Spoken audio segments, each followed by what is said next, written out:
So, beginning session 5, it's with great pleasure that we invite Julio Carvalho. Julio first encountered the Spiritist doctrine when he was about 14 years old. Since then, he has become an active participant in the U.S. Spiritist movement. He has co-founded the Spiritist Center Divine Light in Newark, New Jersey, which he coordinates with a group of friends, and has become a prolific speaker, disseminating the Spiritist message not only in the tri-state area, but also in the Union County Jail, where he works as a mental health counselor. Please welcome Julio Carvalho.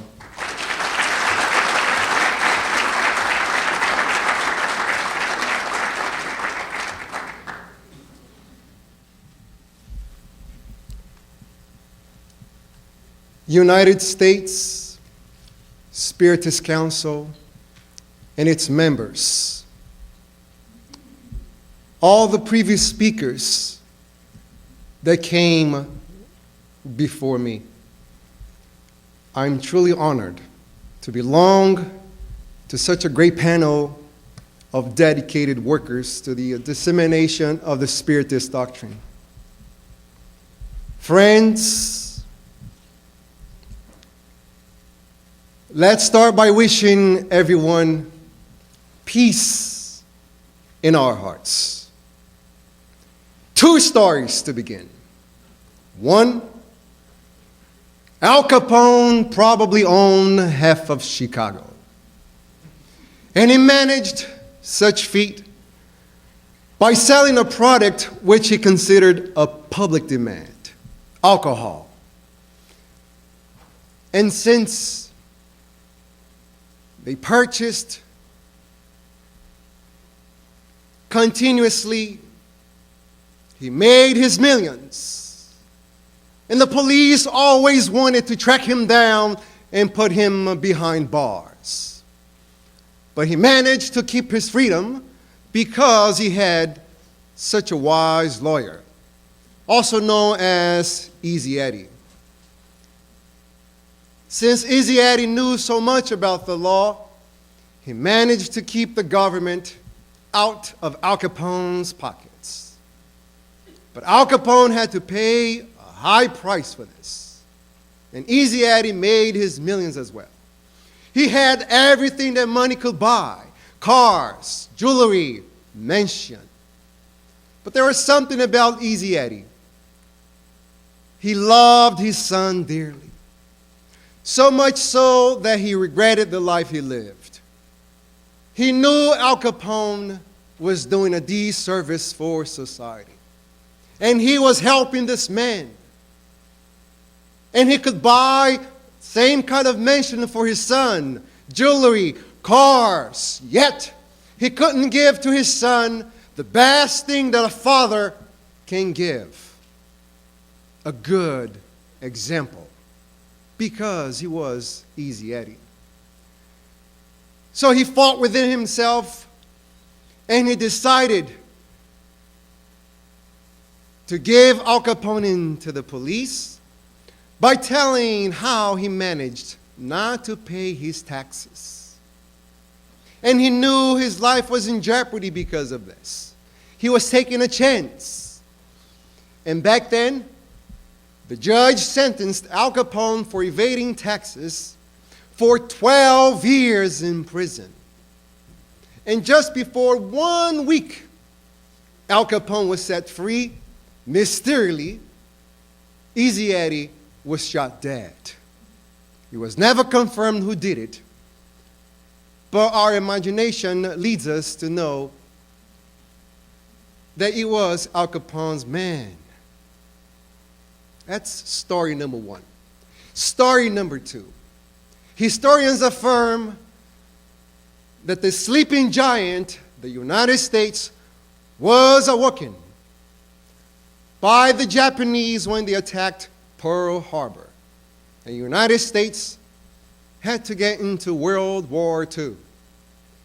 And there was a warcraft carrier carrying airplanes in which flew towards Japanese lands.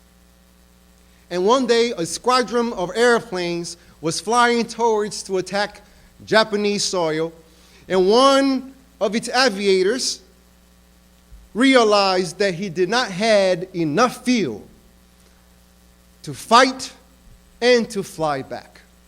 So he warns his lieutenant that he had to fly back. The lieutenant orders him to get back to the ship. And while he's flying back, approximately an hour before he achieves the ship, he sees Japanese airplane flying towards his warcraft carrier. And he has one decision to make. Should I confront these 5 pilots because I'm just one, or should I run away? And he made the best decision. He decided to fight them, and because he was so good and expert in acrobatic air moves, he actually managed to shut down 3 of them, and the other 2 was also taken away. And while the aircraft bombing squad was fighting against them, he actually got his airplane and not the enemy's airplane. And so he was fighting with a broken airplane, and still he managed to save his friends. After he landed the airplane, he had the camera to prove his story, and on the following day, he became a national hero. What are these 2 stories have in common? This young man, the pilot, Butch O'Hare, would not be forgotten by his beloved state, because in 1949 they named Chicago Airport Chicago O'Hare in his name. And who was the lawyer? Butch O'Hare's father. What do these 2 stories have in common? A paternal love that sacrifices itself, and then another kind of love, a different expression of love, patriotic love, nationalistic love.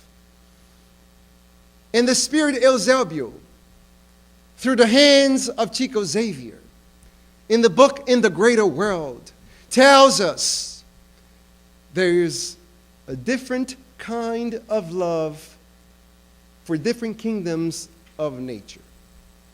That love expresses in itself in different ways. Emmanuel in the book The Consoler says the same thing. There is a gradation to love, and the entire nature is immersed in love. And since God is love, we are immersed in love. André Luiz says that we are to God what the fishes are to the ocean. We are immersed in God. We are immersed in love. So in the mineral kingdom, we see the expressions of love. Our body is an organism made up of organs. Organs, they are made up tissues. Tissues, they are made up of cells. Cells, they are made up of organelles. Organelles, they are made up of molecules. Molecules, they are made up of atoms. And atoms are made of protons, neutrons, and electrons. What keeps this atom together? A cohesive force. So André Luiz says that at this level, at the mineral level, love expresses itself in cohesive force. And as we gaze the stars, in our own galaxy alone, there are approximately 100 billion stars. And so far, we managed to calculate approximately 300 billion galaxies in the universe. What keeps this order together? Cohesive force. So it's love that keeps everything together in the mineral world. And when the star explodes, its dust travels the universe, making up new planets and new bodies. So you are made up of star dust with the cohesive force that keeps us all glued together. But then the next kingdom is the plantae kingdom. In this kingdom, love expresses itself differently.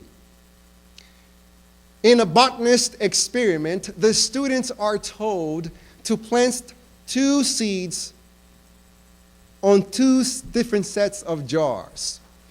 One set of seed will receive proper light. The other set of seed will not receive light whatsoever.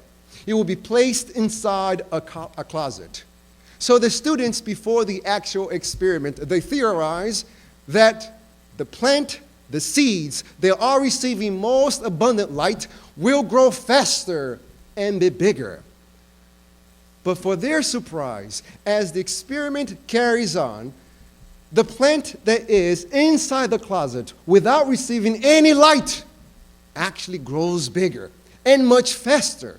So the students are astounded to ask the question why that the plant without receiving any light grows faster. That's because the plant knows that in order to survive, it must follow the light. Scientists call this movement phototropism, the movement towards the light. Heliotropism, the movement towards the sun.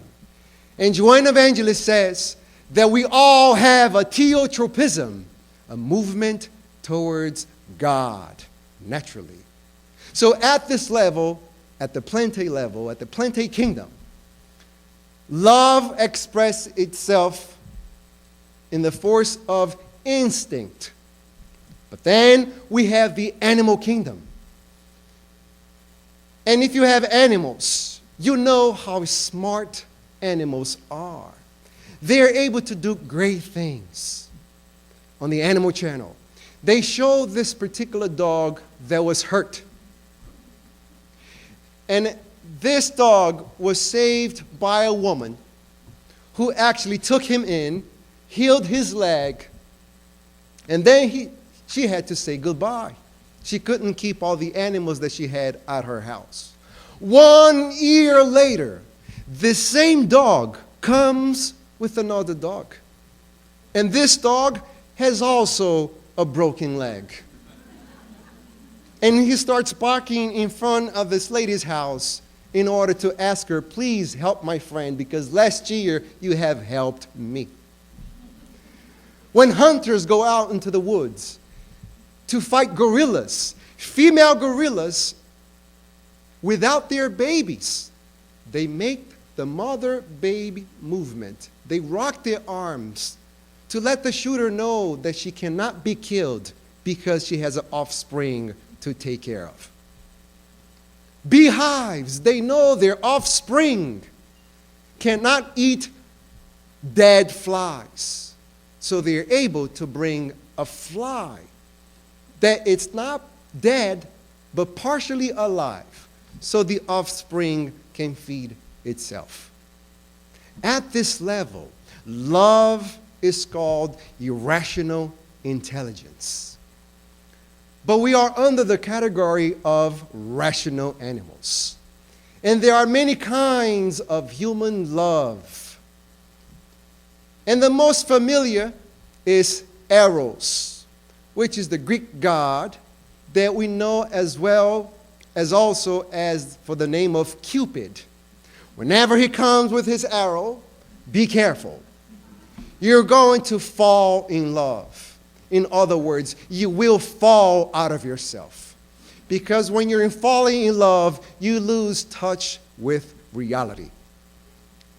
And in the question 932 of the Spirit's book, the Spirits, they tells us that when it comes to relationship, if there is one crucial mistake that most of us make, is the fact that we take one kind of love for the other. When we think that it's conjugal love, all it is just sex. So at this level, love is called eros. And if we are together with someone in the name of eros, your relationship will not stand its trials. Because whatever is new and exciting today, it will become old and boring tomorrow. And the result of that, you will go hunting for a different partner, for a new and exciting one, until that again becomes boring, old, And once again, arrows will never feed you. Because marriage was not made for sex, but sex was made for marriage. But then we have a different kind of love. A love that we experience for one another. In the Greeks, they call this love fraternal love. Love that we can have for one another. But these loves are very limited. Because eros love, you are expecting to get something back from the person that you love, which is pleasure. When it comes to fraternal love, if your friend doesn't give you what you expect from him, your love fades away. So therefore, there is expectation between fraternal love. But the Greeks, they asked themselves the question, there has to be a kind of love that doesn't expect anything, just gives and comprehends. So they jumped to the next kind of love, paternal love. But then they figure fathers are always expecting their sons to behave in a certain way. So that cannot be the perfect love. As a matter of fact, there is a story about a father who expected so much from his 3 sons. Because he's the one who actually helped them make their fortune. So he said, when I die, each one of you must deposit $100,000 inside my coffin. So he died, and at the funeral, first son goes in and places $100,000 on the daddy's chest. Second son comes in, $100,000 cash on top of daddy's chest. Third son goes ahead, walks to the coffin, gets the $200,000, puts in his pocket, and walks away. 2 brothers looks at him and says, what happened? What you just did? He says, well, I left daddy a check for $300,000 so he could cash it.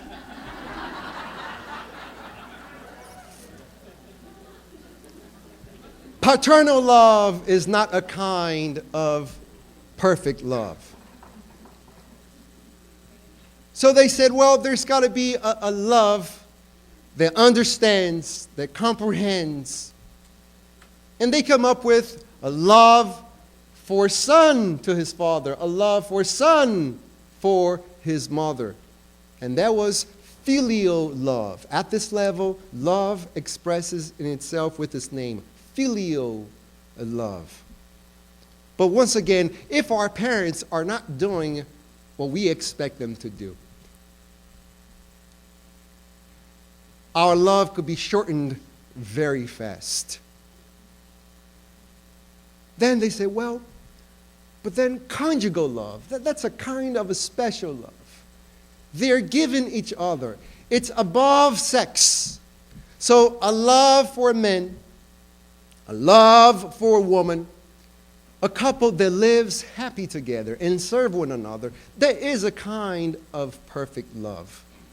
Well, it is a sort of exercise towards that perfect love. In the Spirit's book, question 775, Allan Kardec asked him this question to the highly evolved spirits. What would be the result for society if family ties were relaxed? In other words, if we stop to live as families. All of us are just single people. We get pregnant, and then they go along their way. And the Spirit said that it would be actually a retrocession to egocentrism, to selfishness. Why? When you live by yourself and you want to go out, the question is where I want to go. If you get to the movies, you said, I want to go to the movies. Which movie I want to see it? And then you're hungry. The question is, which food I want to eat? And then after you leave, where I want to go? I want to go back home. But once you get married, you lose 50% of your free will. Because the question now is, where we want to go. Which movie we want to watch. what we want to eat, where we want to go. If you have a child now, if you're a man, now you lose another 25% of your 50% freedom will. In just the case, if you get a dog, you lose another 10%. So you're left with no free will besides attending other people's wishes. This young boy, he wanted a perfect marriage for him. He wanted to experience the conjugal love. So one day, he's at the high school dance and he sees this beautiful blonde girl. And of course, he said to himself, she would never go out with me. Ever. Look at me. I am not handsome as the other boys. Of course, she'll pick the other boys. And for 3 hours, he was fighting within himself, building up the courage to ask her out. His knees were trembling, and he got to a point that he said, you know what? I already have the no. Let me try the yes. So the party was over, and he asked her, would you please go out with me? Let's have some coffee. She said, yes. He couldn't believe her. Neither she believed that she said yes. So here they are at this diner, and he's so nervous that he's sitting before the most beautiful girl in his high school that his knees are trembling, so he's trying to hold them apart. And then they're staring at each other. He doesn't know what to say. And she's thinking to herself, oh my God, what did I get myself into it? Let me go home. And then the waitress comes and says, do you want anything to drink? And he says, yes, bring some coffee with salt, please. She looks at him and says, salt? Are you out of your mind? Now everyone looks at it, and even the waitress says, salt with coffee. Yes, salt with coffee. It reminds me of my childhood. When I was growing up, Mommy and Daddy raised me near the shore. And they made breakfast every day. And I felt the ocean breeze come to me while the three of us were eating together. And since I can't be with them anymore, I always like to take my coffee with salt. So it reminds me of my childhood. And she said, what a sensible man. Women likes men that cry, you know. Sensible men. Because she said, this is someone I can tell everything to. This is someone I can open up all my heart, my biggest secrets. And she said, you know, I was raised with my parents as well, and I missed them so dearly. And out of this salt coffee conversation, they were there for 3 hours. And as all the beautiful story goes, they were married for many, many years until he died. And now she was brokenhearted, weeping her soul, her tears. And she found a letter from him while fixing his stuff. And the letter said, sweetheart, now that I'm so close to death, I am not afraid of telling the truth. And I must make you a confession. I once lied to you. Remember that day at the diner? I was so nervous that you said yes, that I had nothing to say. And when the waitress came and said, do you want coffee? I wanted sugar, but instead I asked for salt. And I knew you thought, oh, what an ignorant man. But then I created that phony story so you wouldn't abandon me. And you know, we were married for 62 years, and I had to drink coffee with salt for 62 years.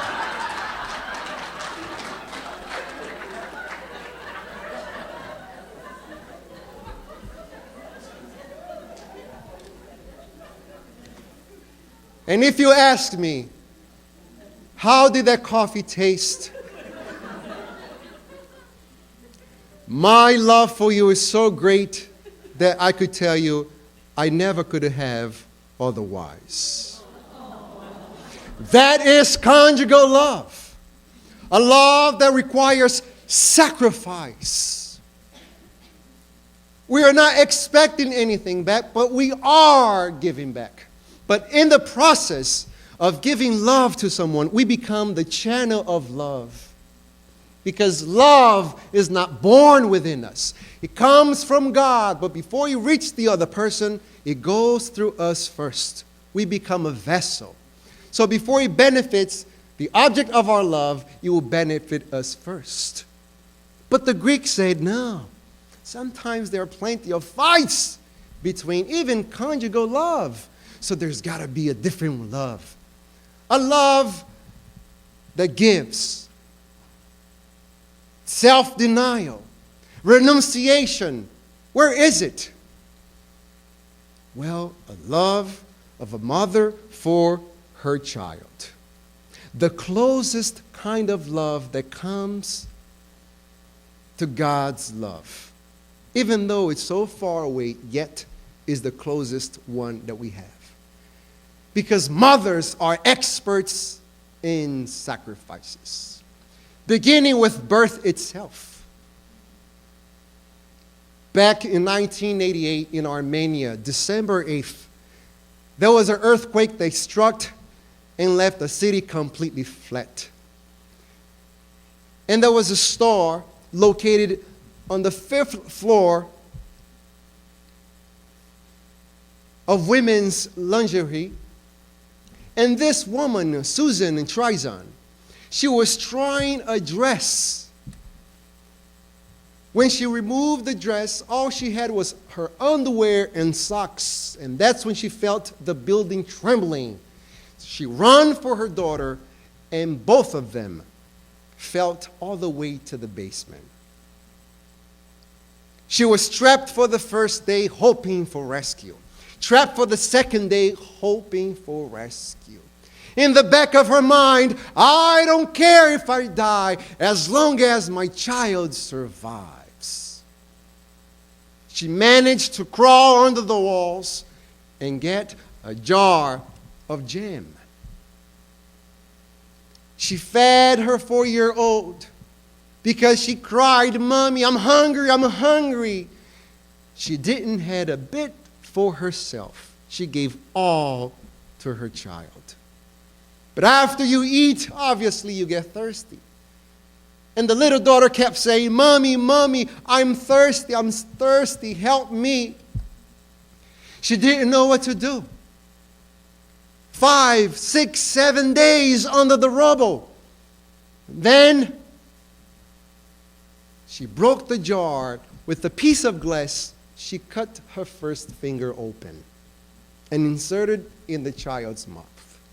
"Mommy, I'm thirsty again." The second finger, third finger, fourth finger, and after 8 days under the rubble, both of them were rescued alive.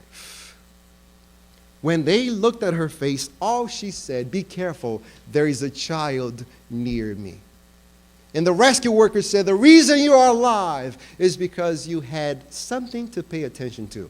You had a child to look at it, to look for it. And this is why you are alive." A mother's love is able to sacrifice. But still, it's not a perfect kind of love. There's got to be a sort of love that achieves this perfection. And they gave this sort of love the name Christos. And then Jesus came. Jesus embodied this perfect love. Why? He gave himself completely to these people. Jesus had, in the highest ability, the power of precognition, to know before. So even before he met those 12 apostles, 3 years before, he knew them. He knew their negative tendencies, their weaknesses, their negative inclinations. So he knew some of them would leave them. He knew some would betray them. Yet, he never departed. He stand by their side, teaching, helping, loving, understanding, and forgiving. And at the ultimate sacrifice, they place him on the cross, and yet he sings an unforgettable song. Forgive them because they don't know what they're doing. So this is why Christ was added to Jesus' name. So he was called Jesus the Christ. Jesus, they embodied this perfect kind of love. Spiritism is Christianity coming back to earth again. That's the opinion of Emmanuel. And this is the kind of love that we all should aspire for. And how do we start this?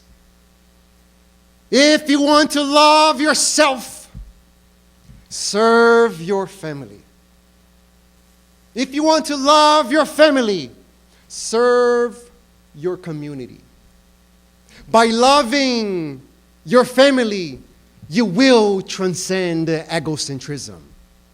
By loving your community, you will transcend nepotism. Love your community by serving your country. Then you will transcend parochialism. Love your religion by serving God.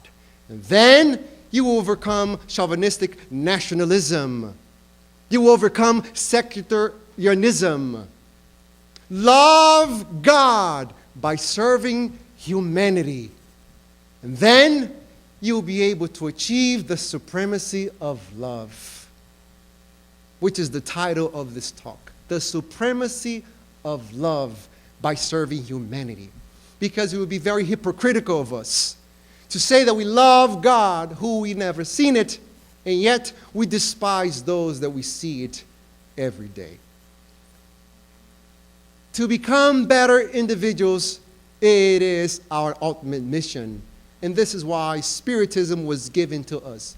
Because it is the most efficient way of bettering ourselves without making any negative remark to other kinds of religions. In this book, In the Greater World, Eusebio gives us all a warning. Those that belongs to different kinds of religion. He gives 2 full lectures in this book. And it is amazing how he gears the lecture towards our responsibility as religious figure on the planet. Because he says that we have perverted Hinduism, Buddhism, Confucianism, Taoism, Judaism, Christianity by the process of institutionalization. To institutionalize is to give a hierarchy to a religion, a hierarchy of commands and a hierarchy of power. And he says that greed, sex, and vanity has perverted religion through perverted men. So we find ourselves in this beloved land with the mission to spread Spiritism. And people are tired of speeches. They want to see actions. Otherwise, we might feel tempted to make speeches for ourselves forever. So please, at the end of the 7th Spiritist Symposium in the U.S., when the curtains are closing, ask yourself, am I a better individual because I came here? The information has given us psychological tools to make us better. But we have to apply that information on our daily lives. Otherwise, we might get very sick from the moral perspective. Because in this book, André Luiz narrates the story of different people who created guilt for not following their obligations. Science tries to understand where schizophrenia comes from, bipolar, schizoaffective disorder. And they all come from us not fulfilling our moral obligations. Not because the spirits will accuse us of what we have done, but our own conscience will let us know that we have harmed and left many obligations undone. In the question 642 of the Spirit's book, Allan Kardec asks this extremely important question to all of us. In order to ensure our future and be pleasing to God, is it enough not to do evil? Some people would define themselves being good. Why? Because they don't do any evil things to anyone. I'm not a bad person. I don't curse. I don't steal. I don't rob. I'm not dishonest. Their definition of being good is not doing evil. But the question is very precise. To ensure our happiness and to guarantee our future, to please God, is it enough not to do evil? And the answer is no. We must do good to the best of our ability because we're going to be responsible for the evil that has resulted from the good left undone. We are called to be better husbands, better wives, better daughters and sons, brothers and sisters, better co-workers. So Monday, let it be a different day for you. As you approach your work, your job, your profession, the physical place that you spend 8 hours per day, pray for your co-workers. Pray for them to be better individuals, at least for them not to get sick from the moral perspective. And then you'll be eliminating yourself. As you go home, strive to sacrifice. What is to sacrifice? To choose what we should over what we want. We want to eat more. We should not. We want to drink. We should not. We want to smoke. We should not. We want to strangle people. We should not. That is the message of the cross. Not that Christ's blood has erased our sins. He showed us the path, which is self-sacrifice, self-denial. I will do what's right because my intelligence tells me to do so. So we prevent guilt. So we prevent remorse. Because everybody can tell us that we have done right. But if our consciousness tells us that we have done something wrong, it's impossible for us to feel at peace, which we all crave for. To achieve supreme love is to give out of ourselves. To achieve supreme love is to sublimate love in the mineral world, in the planetary kingdom, in the animal kingdom, eros love, conjugal love, filial love, paternal love, until we are living a Christos love within us as well. This is why Paul used to say, it's not I who live, it's Christ that lives within me. Christ that lives within me.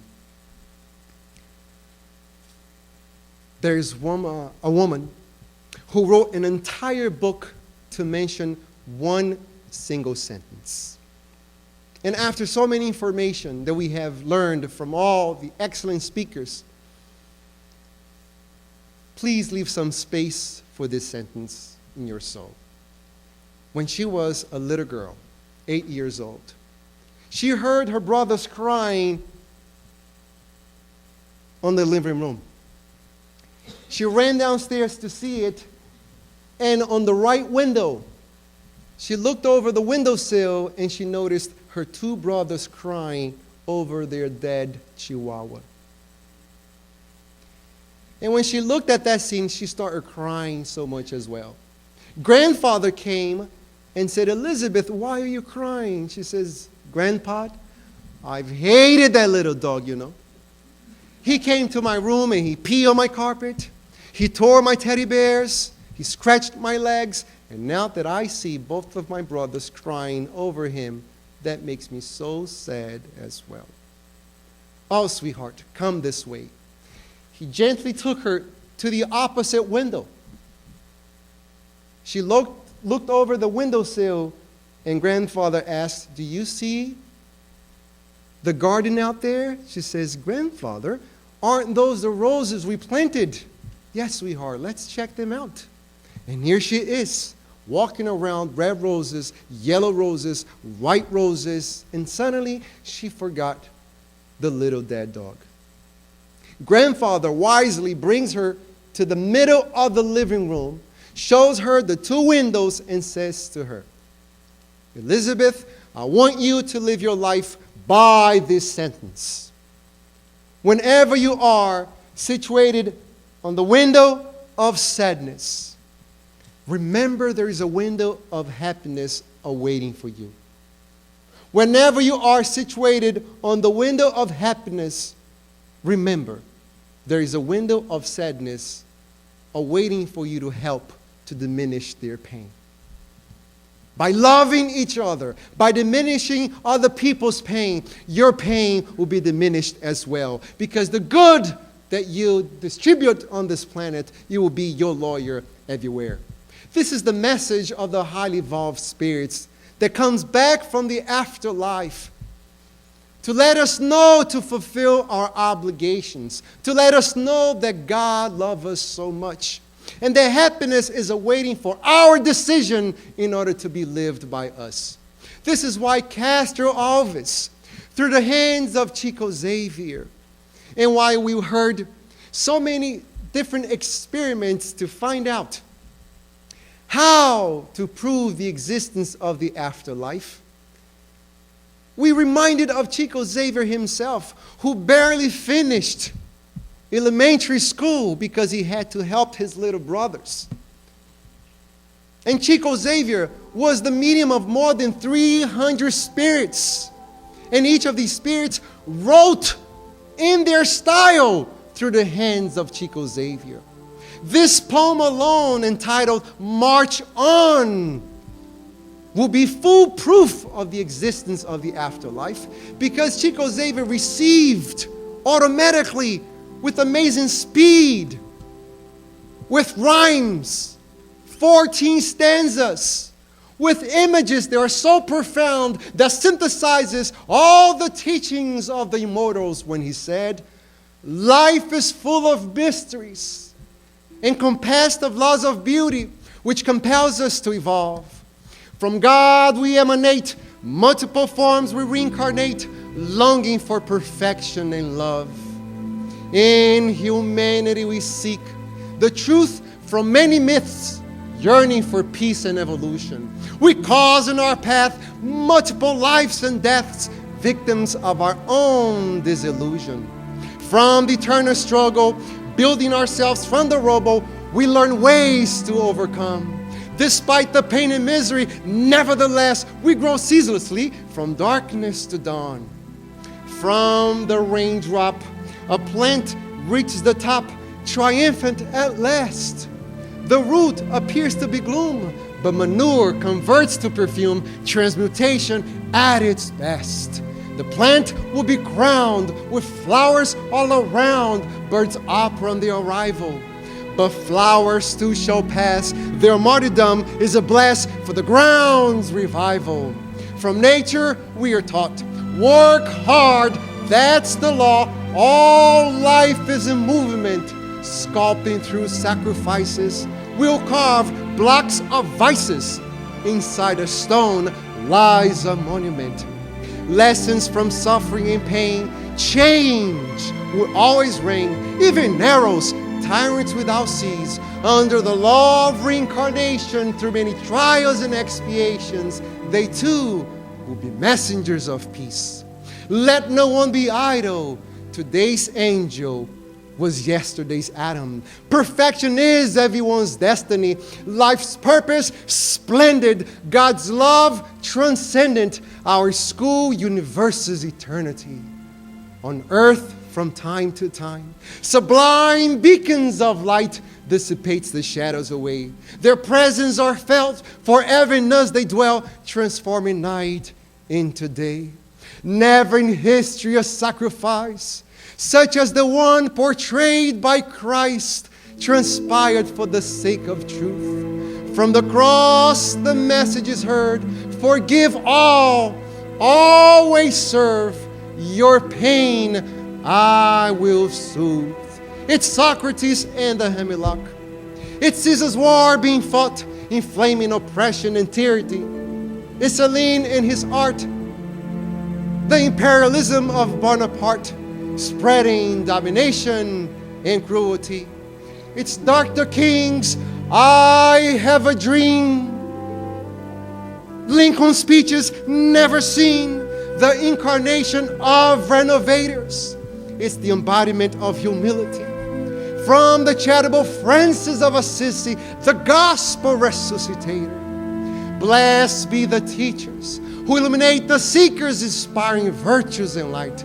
Bliss is yours to conquer, although perfection is yonder, our progress is bright. In the entire universe, divine heavenly verses decree, march on. A celestial love awaits. Have hope, have faith towards the infinite to come. Thank you, God, for the blessing of speaking, and to you all, thank you for listening.